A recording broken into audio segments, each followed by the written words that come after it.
কক্সবাজার আসার কথা চিন্তা করতাম, তখন কি যে উৎফুল্ল হতো মন, মানে আনন্দে একটা ভিন্ন রকমের আমেজ তৈরি হতো। আর এখন কক্সবাজারে এসে কাজ সেরে আবার ঢাকায় ফিরে যাই, হয়তো বা সাগর পাড়ে আসি, আবার কোথাও সাগর পাড়ে না এসেই ঢাকায় ফিরে যাওয়া হয়। সাগরটা হয়তো ভাবে আর দেখা হয় না। অর্থাৎ আমি বুঝতে চেয়েছি যে জীবনের এই যে গুরুত্বপূর্ণ বাস্তবতা মানুষের জীবনে নেমে আসে, দায়িত্ব নেমে আসে, তখন জীবনের অনেক রঙে কিন্তু ফুটে ওঠে। আমরা ইউনিভার্সিটিতে পড়ার সময় যখন বন্ধুরা মিলে সাগর পাড়ে আসতাম কিংবা কক্সবাজারে আসতাম, ওই যে ডলফিন মোড়ের ওখান থেকে সাগরের শব্দ শোনা যেত।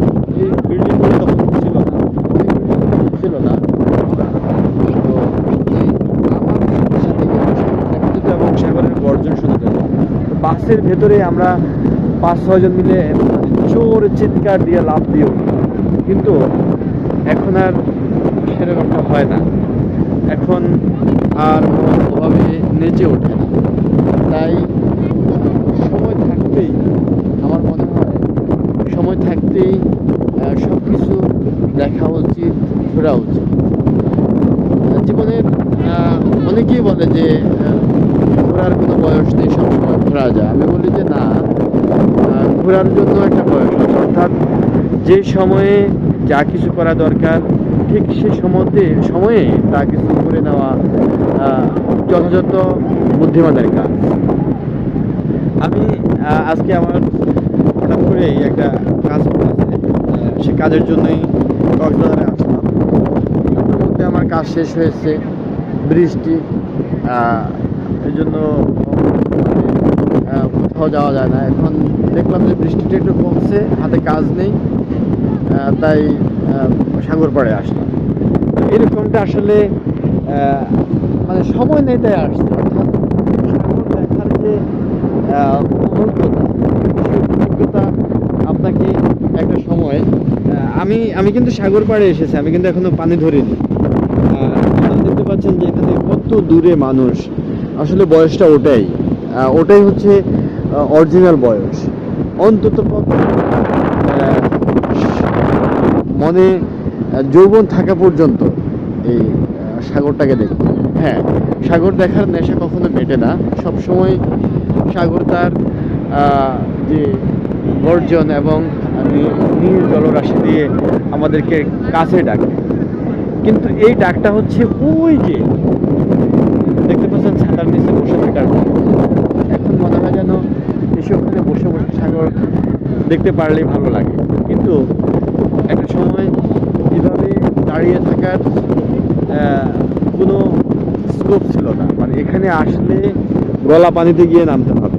আমি অনার্স সেকেন্ড ইয়ারের সময় আমি কিন্তু গভীর জলে চলে যাচ্ছিলাম অল্পের জন্য, হয়তো বা আল্লাহ রাব্বুল আলামিন বাঁচিয়ে রাখছে। তো আসলে সেজন্যই বলছি যে সময় থাকতে ঘোরা উচিত এবং সময়ের মধ্যেই আনন্দটুকুকে সম্পূর্ণরূপে উদযাপন করা উচিত। তো যতই ব্যস্ত সময় থাকুক, যতই খারাপ লাগা থাকুক, আমি বলবো যে আসেন, কক্সবাজার ঘোরেন। কারণ জীবনের ব্যস্ততা আর দায়িত্ব কখনো শেষ হবে না, এটা একেবারে একটা চিরন্তন সত্য কথা। আপনার ব্যস্ততা কোনো দিন শেষ হবে না, আর আপনার দায়িত্ব কোনো দিন শেষ করতে আপনি পারবেন না।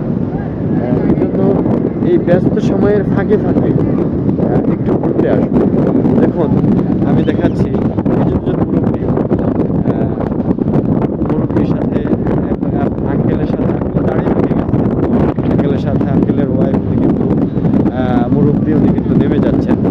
তো এটা আসলে ওনারা হয়তো এখন শেষ এই যে একটু সাগরের পানি ছুঁয়ে দেখতেছেন, এটা আমার কাছে, আমি এখন সাগরের পাড়ে আসলে বিশেষ করে এই বিষয়গুলো দেখি যে দেখতে পাচ্ছেন আসলে এটা অদ্ভুত এক ভালো লাগা। দুজনেরই 50 ঊর্ধ্ব বয়স, দুজনের বয়সই 50 পার হয়ে গেছে। মুরব্বীও একটু পানি ধরলেন এবং তারা দুজনেই পানিকে স্পর্শ করলেন, সাগর ছুঁয়ে দেখলেন। তো আসুন সাগরকে ছুঁয়ে দেখুন, সাগরের কাছ থেকে সম্পূর্ণ ভালো লাগা নিয়ে জীবনকে উপভোগ করার চেষ্টা করুন। আসসালামু আলাইকুম আঙ্কেল, কই থেকে আসছেন আঙ্কেল? আপনাদের বাসা এখানে?